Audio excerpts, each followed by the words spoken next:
Aux endroits où il y a un étranglement, se forme généralement la forme de la lettre V. C'est un endroit où l'eau rencontre le moins de résistance. Ce V est parfois appelé langue. Comme nous l'avons déjà mentionné, l'eau qui se dirige vers l'aval est appelée courant laminaire. Habituellement, l'eau qui forme ces caractéristiques contient peu d'aération, ce qui lui procure une apparence lisse pouvant être de teinte foncée ou claire. Dans les rapides où le niveau de difficulté est facile, il est souvent possible de relier les V pour effectuer une descente à la nage ou à bord d'une embarcation de manière relativement sécuritaire. La raison est qu'il y a absence d'obstacles en surface aux endroits où un V se forme. Cependant, sachez que dans les rapides où le niveau de difficulté est plus élevé, les V se jettent parfois dans les obstacles majeurs. Souvent, vers la fin du V, nous trouvons une série de vagues appelées vagues pyramidales ou vagues stationnaires. Les vagues pyramidales sont créées par la pression exercée par un rétrécissement du lit de la rivière ou des obstacles, et par l'eau qui accélère alors qu'elle se déplace vers l'aval. Puisque l'eau n'est pas compressible, la pression exercée force l'eau à monter, ce qui crée des séries de vagues pyramidales ou bien stationnaires. Si vous nagez ou pagayez un rapide, une série de vagues pyramidales indique souvent un bon chemin pour descendre le rapide. Sachez que, dans les rivières à gros volume, il est souvent possible d'y trouver des vagues pyramidales en format géant. Quant aux autres types de vagues, elles sont créées par les roches. Lorsque la rivière coule par-dessus une roche, l'eau est forcée de remonter pour ainsi former une vague. Il est bon de reconnaître ce type de vague parce que si vous nagez ou pagayez dans ces vagues, il est possible de frapper une roche si l'eau est peu profonde, ce qui est peu probable de se produire dans le cas des vagues pyramidales.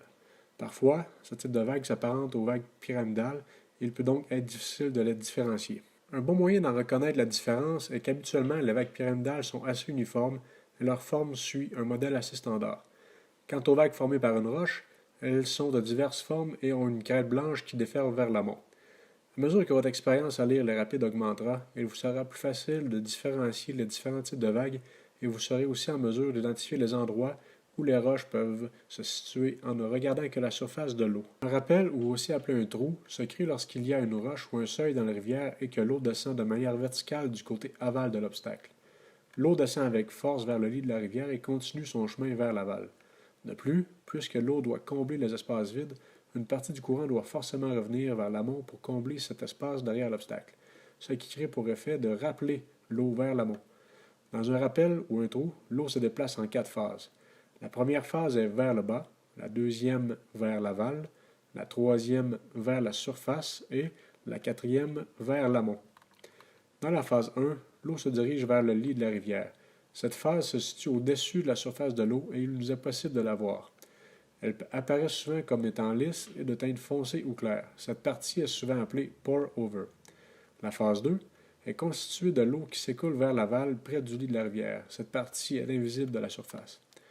Quant à la phase 3, elle se produit lorsqu'une partie de l'eau retourne à la surface. À cet endroit, le mouvement de l'eau ressemble à celui de l'eau qui bout. Elle est donc appelée ligne de bouillonnement.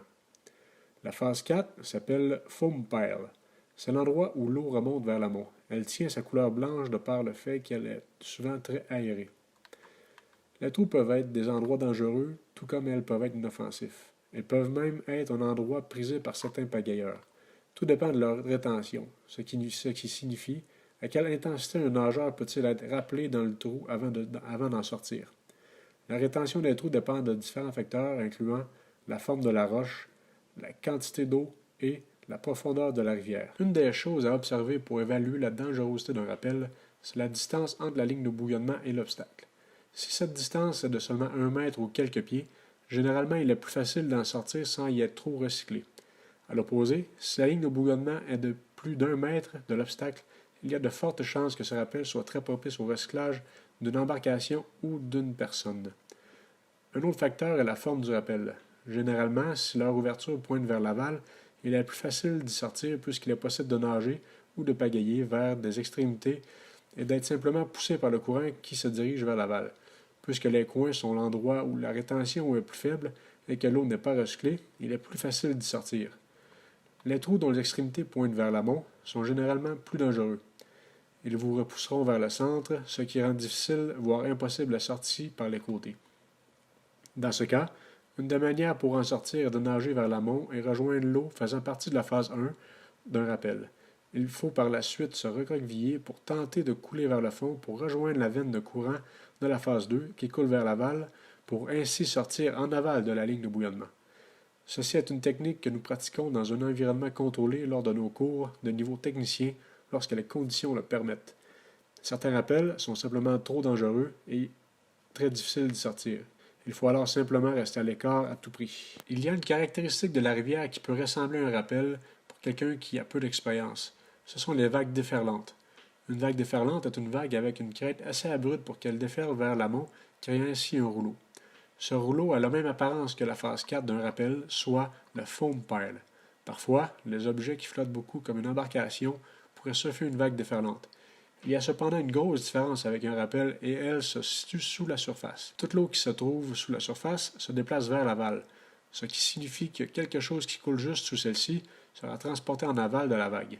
Par exemple, un kayakiste qui surfe une vague déferlante et qui n'est pas capable d'en sortir peut simplement chavirer. Puisque son corps se trouvera sous la surface, il sera entraîné par le courant hors de la vague. Si vous évaluez la possibilité d'installer de la sécurité pour descendre rapide, la capacité de reconnaître une vague déferlante qui n'est pas rémanente versus un rappel qui peut l'être aura pour conséquence de considérablement influencer votre prise de décision concernant la sécurité et les conséquences de s'exposer en amont de cet obstacle. Afin de vous améliorer à la lecture de rivière, vous devez passer du temps à repérer les rapides. Regardez à partir de la berge et essayez de comprendre les mouvements de l'eau. Pour vous aider à comprendre, vous pouvez lancer un bâton de bois dans les vagues et observer la manière dont il sera traité par les vagues et par les rappels. Vous pouvez aussi faire descendre un bateau vide pour voir comment il se comportera face aux différents obstacles. Une bonne idée est de faire votre repérage avec des personnes d'expérience qui pourront vous aider à comprendre certaines caractéristiques de la rivière. Une autre caractéristique est le drossage, ou aussi appelé un coussin. Prenez par exemple une roche ou une paroi abrupte dans laquelle l'eau s'écoule et où le niveau d'eau n'est pas assez haut pour passer par-dessus. L'eau sera alors défléchie de la roche en se repliant sur elle-même. C'est ce qui est appelé un drossage. Ce n'est pas nécessairement une bonne ou une mauvaise chose, c'est simplement une bonne chose d'être capable de le reconnaître. Il est maintenant le moment de vous présenter des obstacles considérés comme étant plus dangereux. Une d'entre elles sont les passoires. Elles englobent tous les objets qui se trouvent dans l'eau et qui permettent à l'eau de passer, mais qui retient les plus gros objets comme une personne. Elles agissent comme une passoire pour les pâtes où l'eau peut passer à travers mais que les pâtes restent emprisonnées. Les passoires sont très dangereuses parce que si une personne dérive dans ce genre d'obstacle, elle peut y être poussée sous l'eau et, avec la force du courant, peut être coincée.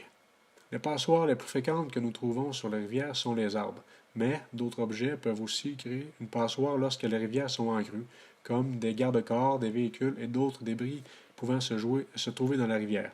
Pour ceux qui pagaient, un bateau cravaté avec de l'eau qui passe à travers ou sous l'embarcation peut aussi être une passoire. Les passoires sont des obstacles pour lesquels il faut avoir beaucoup de respect et éviter à tout prix. Même dans un faible courant, il peut être très difficile, voire même impossible d'en sortir par soi-même. Il est aussi très difficile de porter assistance à un sujet qui se trouve dans cette position. Dans notre cours d'introduction, les étudiants ont l'opportunité de nager dans une passoire artificielle habituellement fait d'un tuyau de PVC et retenu par un instructeur dans un faible courant. Vous aurez la chance de tenter de nager par-dessus et même de ressentir l'effet d'y être coincé. L'idée derrière cette activité n'est pas de vous faire croire que vous êtes maintenant capable de nager par-dessus une passoire, mais plutôt de vous faire réaliser à quel point il peut être dangereux de se retrouver dans cette situation avec un arbre ayant des branches accrochées sous l'eau. Plusieurs personnes sont décédées en étant coincées dans une passoire, autant des personnes expérimentées que des secouristes. Un autre danger sont les rocs cives. Ils se produisent en présence de piles de roches qui laissent passer l'eau entre les rochers. Ils agissent un peu comme une passoire. Il est aussi possible de retrouver cet obstacle lorsque l'eau creuse un tunnel à travers la roche. Pour identifier un cive, regardez le courant qui se dirige vers l'amoncellement de roches et le courant qui se trouve en aval. Si l'eau en amont subit une déflexion pour créer un drossage et qu'il y a un contre-courant en aval des roches, c'est probablement parce qu'il n'y a pas de cive et que c'est relativement sécuritaire.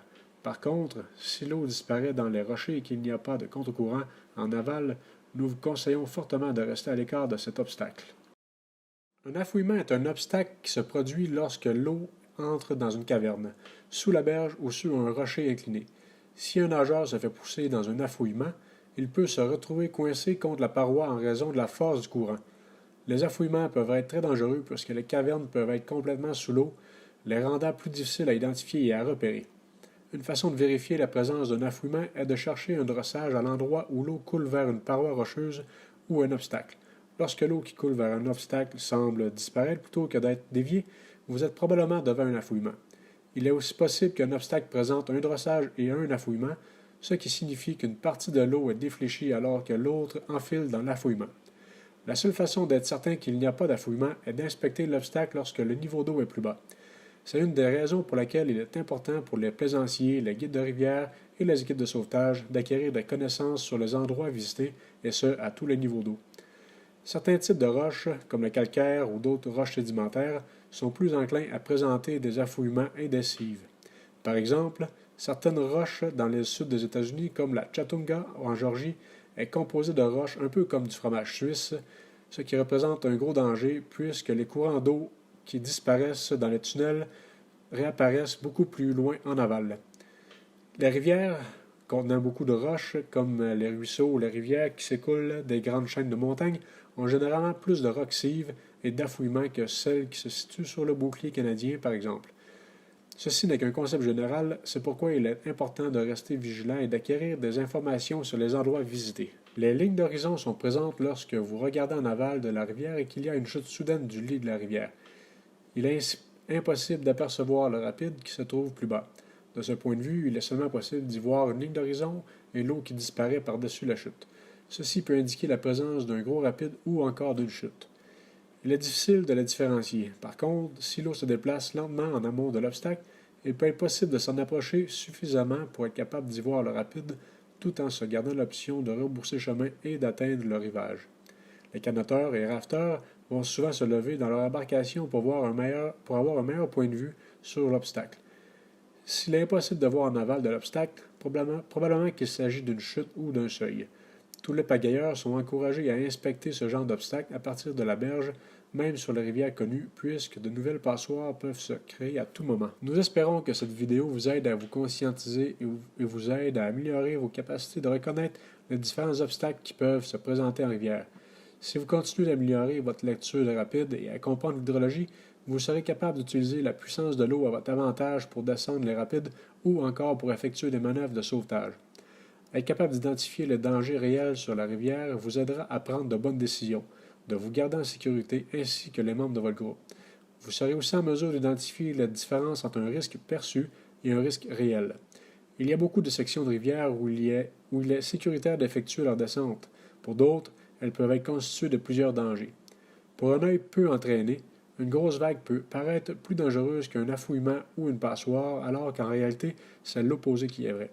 Alors, pratiquez vos compétences de base pour être capable d'effectuer un sauvetage comme la nage en rivière, le lancer du sac à corde et le sauvetage avec contact. Pratiquez-vous aussi à lire les courants et n'hésitez pas à poser des questions concernant la raison pour laquelle l'eau réagit de certaines manières. Vous serez ainsi capable de prendre de bonnes décisions en rivière et vous développerez vos compétences en contexte de sauvetage en eau vive.